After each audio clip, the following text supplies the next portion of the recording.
Ta-da! Hey, ladies and gentlemen, boys and berries, welcome to the MagicBrad Show. Here it is. What is it? 10 o'clock in the morning on a Tuesday, Good News Day, and I got some good news for you. We're starting a new show, and it's somewhat about technology and technical things, and specifically writing, because it's hard to communicate sometimes, technical stuff. And you have to write it different for different people, but the whole technology world is something now, isn't it? So I'm going to go to the green room and get my friend Brian in here because he's the one that is local here to Twin Cities. Brian, are you there? There he is. I'm here. Good morning. Morning. It is. We just had a window guy come over and give us estimates on our house, and he was telling us numbers and all that kind of stuff and make it more energy efficient for the cold Minnesota winters. So yeah, it's a rite of passage, isn't it? We need to prepare for that. How long have you lived in Minnesota? I moved in 1996, so quite a long time. Okay, well, I've been here all of my life, and I'm 64, other than 2 years in Asheville, North Carolina. I was just talking to your friend Scott how I drive back and forth from Asheville, North Carolina to Minneapolis, and I got myself one of those, what do they call them, speeding tickets in Tennessee? That's where he's from. Yes. Drive too fast. So today we're going to talk about technology and specifically technical writing. Is that correct? Well, I prefer to call it technical marketing. It's writing to an audience and reaching them. So my friend and colleague, Scott McKinney, he's been in a program that I was in called the Copywriter Marketer Program. He's very experienced. He's got some good stories to tell. He can define, just what SaaS is. And so it's going to be a little bit of writing, a little bit of tech, and we're going to learn a lot today. So I'm looking forward to it. I think that's really important because personally, I'm not a good writer. I'm a visionary, so I end up kind of communicating off into the future. And oftentimes people don't want to take that leap because you got to write things step by step by step. Let me turn on my little light here. Can you see me a little better? Yeah. So let's go and grab Scott here. Okay. Get him onto our little panel. Just like that. There he is. Knock, knock. Scott, can you hear us? Hey, Scott. Welcome. Yeah. Got a Tennessee, yes, got a little bit of a Tennessee delay, right? You all are coming across fine, so am I coming across right now? That's the fun thing about the yes, sir, internet. Knoxville, Tennessee. There's always stuff happening and things change, and you just got to kind of work with it. It's different than being in real life in the event industry like I am. Yeah. So I was telling him about you, Scott, a little bit. You're a copywriter marketer. You have a math background. You did some math teaching. And you and I write for Persuasion, right? And kind of give a little definition of SaaS and how does your writing help tech companies? It's not really, like you said, it wasn't so much the churn rate, but kind of go into what we do as tech writers in marketing.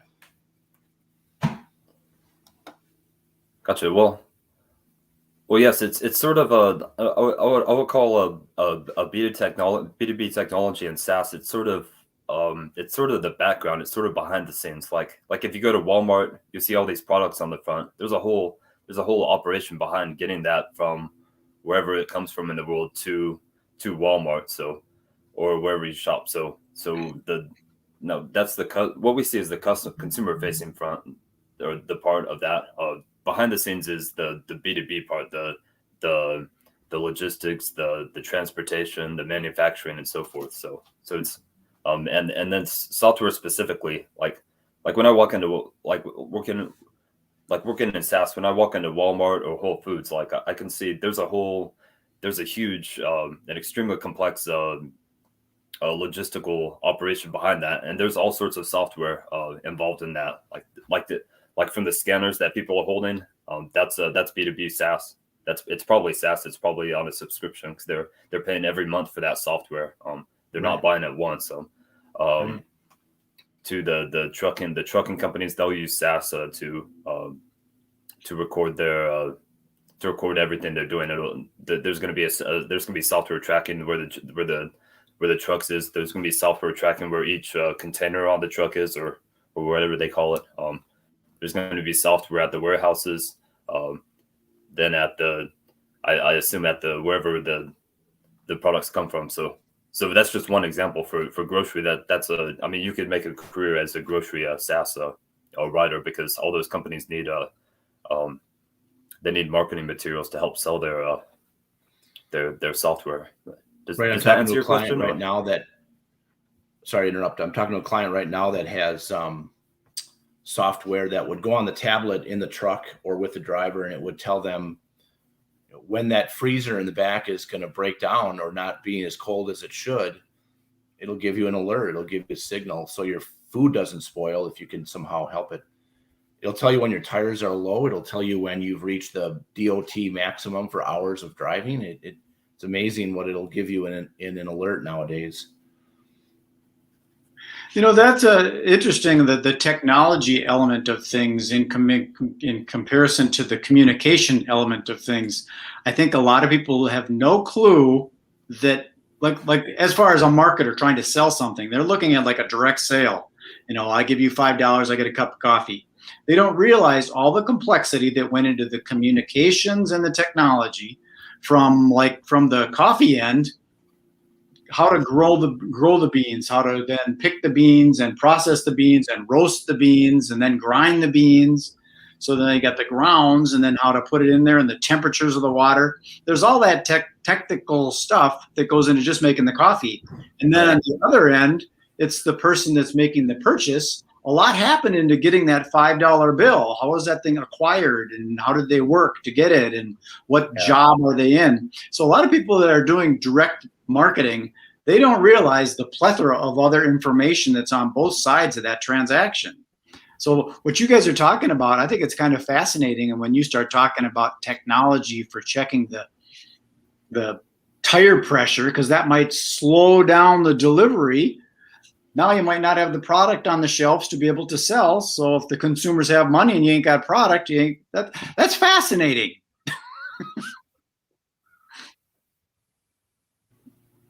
You find it fascinating, so you'd probably do well as a SaaS copywriter or a copywriter in this world if you find that interesting. I think most people, their eyes glaze over. So you have that curiosity. So Scott, it's something that I need to work on, because like I'd mentioned, I'm kind of a visionary and I'm projecting all this. I have these ideas, but I don't take into consideration all the little technical steps that need to go into getting to that big vision. I'm just looking at, here's a nice cup of coffee all frothed up, and you get a big croissant or a roll with it, and that's the end result. But you need to go into all the other details to make that happen, to persuade this person to say, that's the coffee I want, and that's the pastry I want, and here's my money. Yeah. And Scott, you just had one of your best months ever in this business. Can you describe what made that so good? How did August get to be your best month? What qualities did it have? Well, sort of ironically, I took a week vacation in August too. So I don't know if that's the secret. Take 1 week off, and then the other weeks I work extra hard. But yeah. What's that? Recharge your batteries. Yeah. Let's see. I have one. I work with one client in the Twin Cities as well. They were almost half that, so kind of big. I think bigger clients. That was a big project that took a couple months. I think all. I'm sorry. And this business involves white papers as well, right? For our audience, the original definition of a white paper is clean, error-free copy, right? So white paper, clean and error-free. And there's customer success stories and other things that you do as well, right, Scott? Oh, that's correct. Because unlike like a cup of coffee, that has some promotion to it, but like a software solution or software consulting that costs hundreds of thousands of dollars, it needs a lot of documentation of people. I have a lot of things about it that needs to be answered. So there's a lot of writing that goes into into Right. sell. So in this technical marketing element of it, the things that you guys are talking about, your writing skills, that really helps a salesperson, because usually, like big sales, say we'll use the coffee industry again. They've got these roasters that they need to buy, or espresso machines they need to buy, and they're expensive.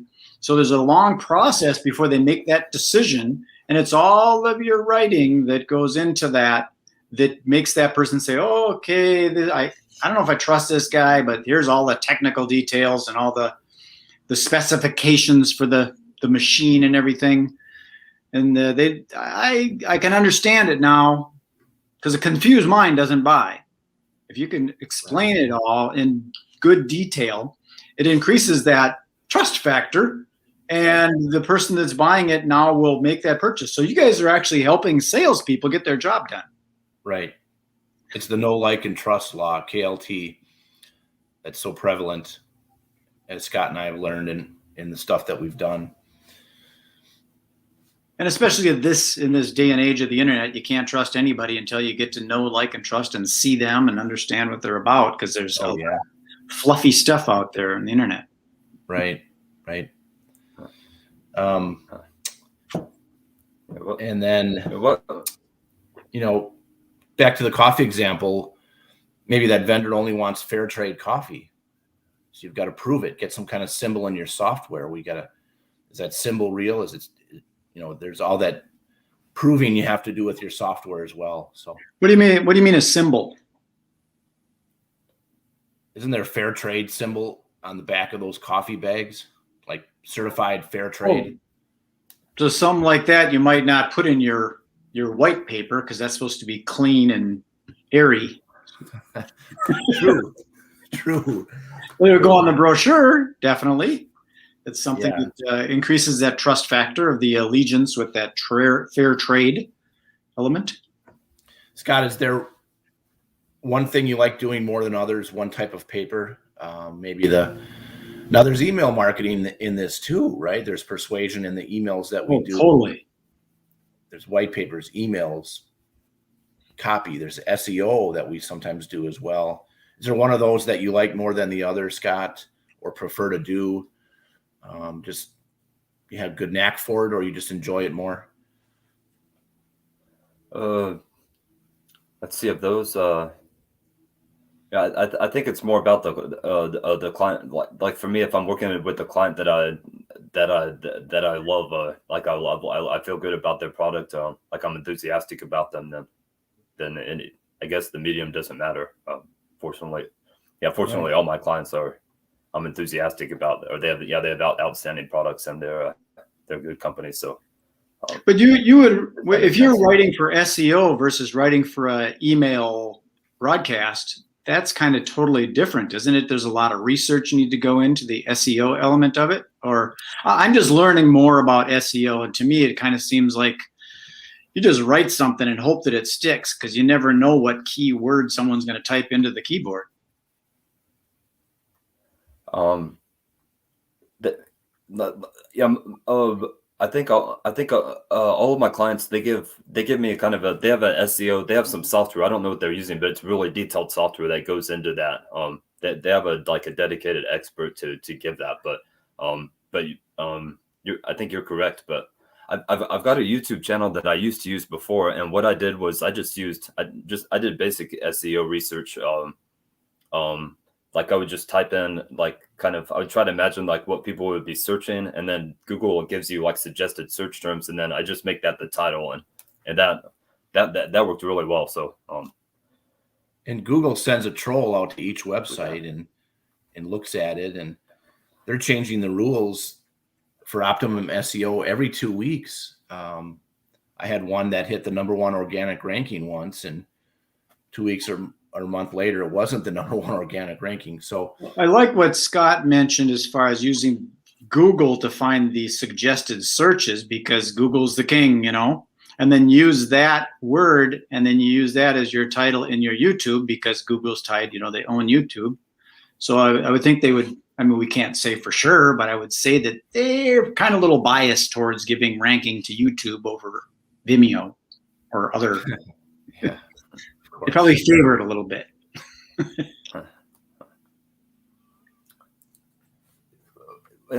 Another thing that came to mind, Brad, you said that you're very imaginative, or I don't Visionary? know, visionary. Yeah, yeah. I'm the same way, and something I've been doing is I've been kind of writing like realistic.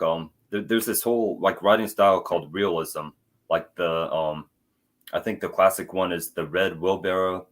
I think William Wordsworth, or there. It's not imaginary. It's describing here's trying to just write in my journal, like here's a cup, it's sitting on my table, there's a green paper above it, trying to describe everything I see, and just write that in my journal to practice being more concrete and in the moment. And just the other day I noticed I was doing that, and I noticed there's a cell phone tower up. You can see it in front of my house. I've lived here 2 years, and I never noticed it before, but I'm just trying to focus in the moment and write down exactly what I see, and the opposite of visionary or imaginative. It's that's something I've been trying to do.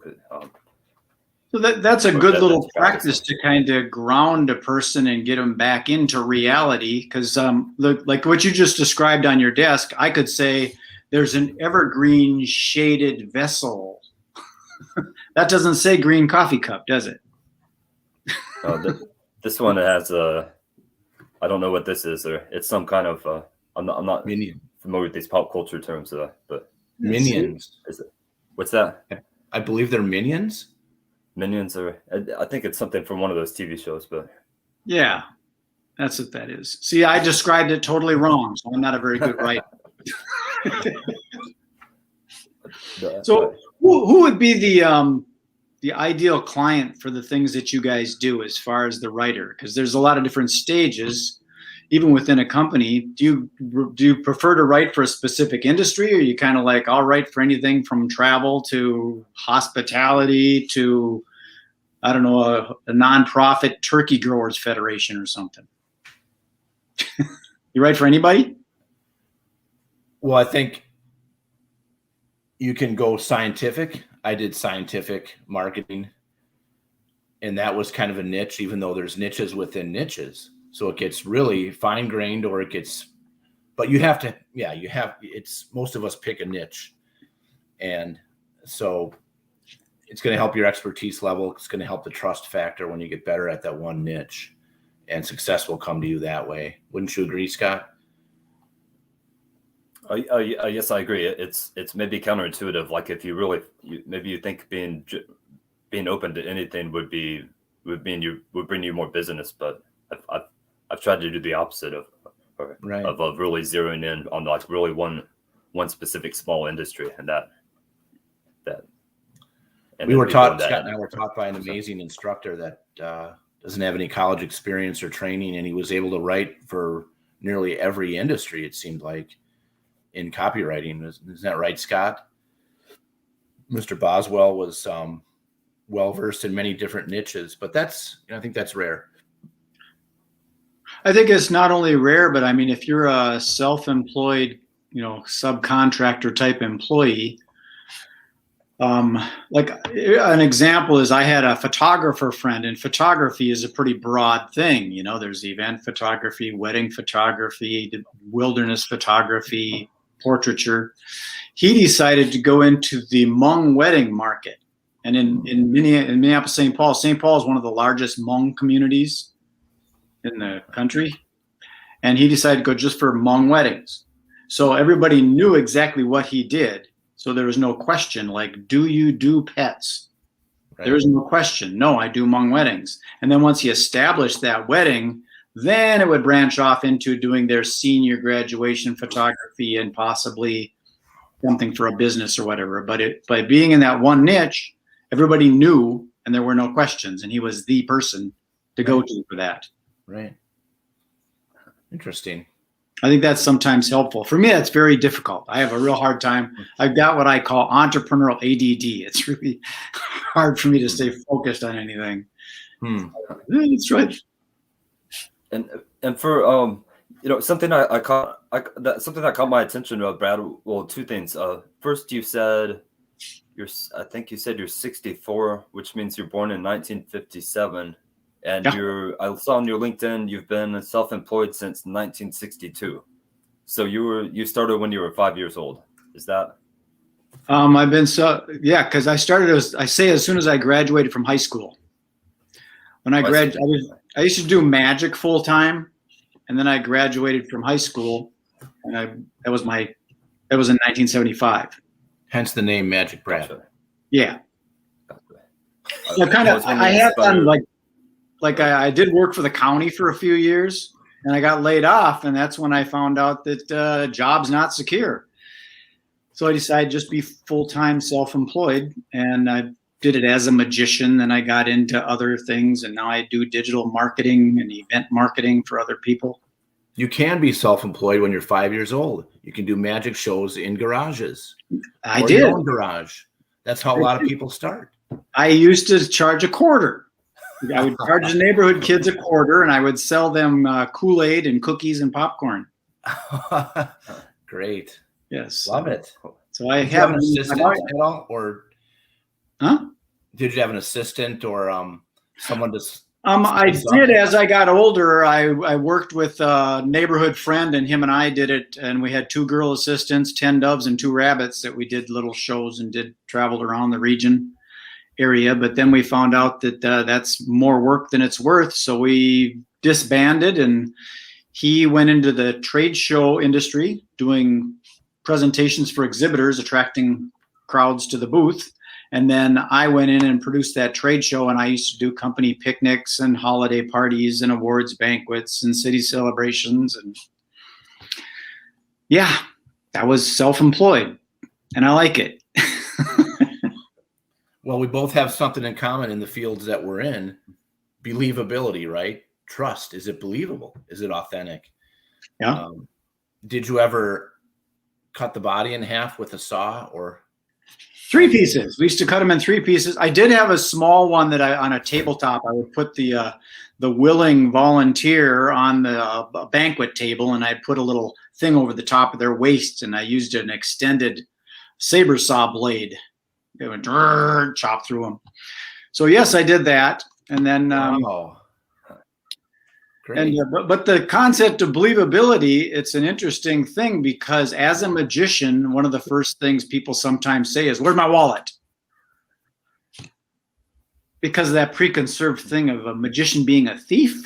No, it's for entertainment purposes. I'm not going to steal your wallet. I'm here to entertain. Right.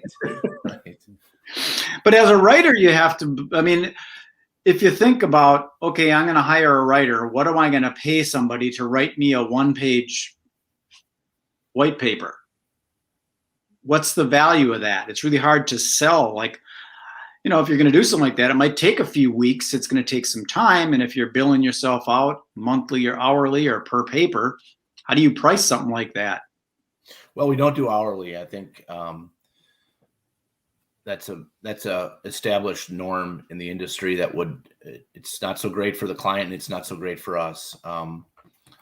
You want the impactful article, whether it's 500 words or 1,000 words, and a 500-word article doesn't take as long, but it's good. It may have the same impact as a longer one. So you don't want to get into that game of how long this took in a way that, because then you can build up. What writers can do is they can build up, and our instructor talks about this, Scott, more free time, and you can make more in less time, almost like a templated method once you get good at a certain way. Now, writing persuasively can involve something you can see, touch, and buy and purchase, and sometimes it doesn't. It's intangible, but you can sell weight loss pills or CBD oil or all those things that can be put into a bottle. And when it's $69.95 a bottle, and 1,000 people buy that bottle after your email, you can see how that can be a lucrative thing for a company, right? Because you were persuasive enough. There's a credit card form at the end of that email. you persuaded them, they buy that bottle or they buy 3 at once or 6 at once. And, the company brings in 100,000 and they pay you 5 or 7 or 8,000. So you win and they win. Right. So if you've got a technical writer that is very good at what they do, their value is, it could be millions of dollars worth on that little white paper.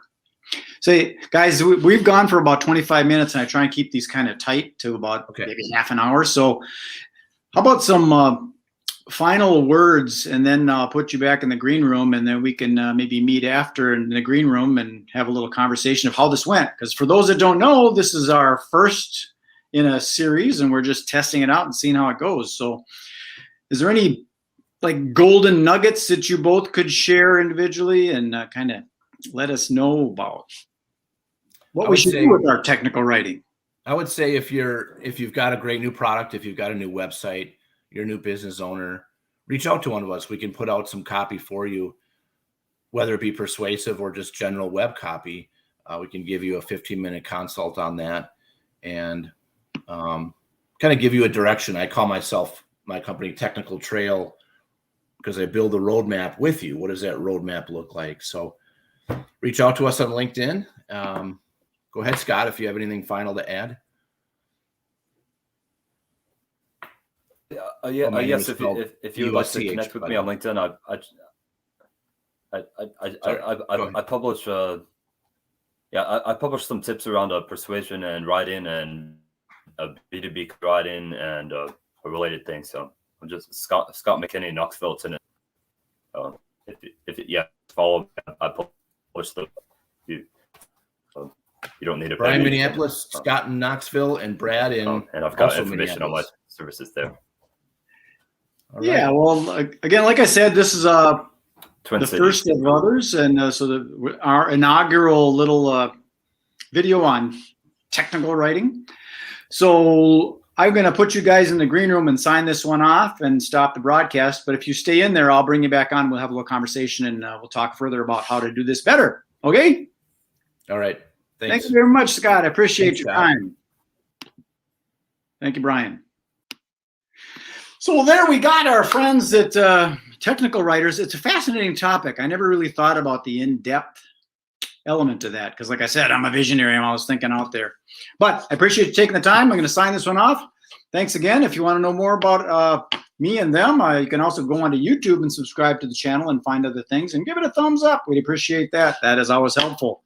So peace, love, and happiness. Be good. Be kind. Be safe. Be nice.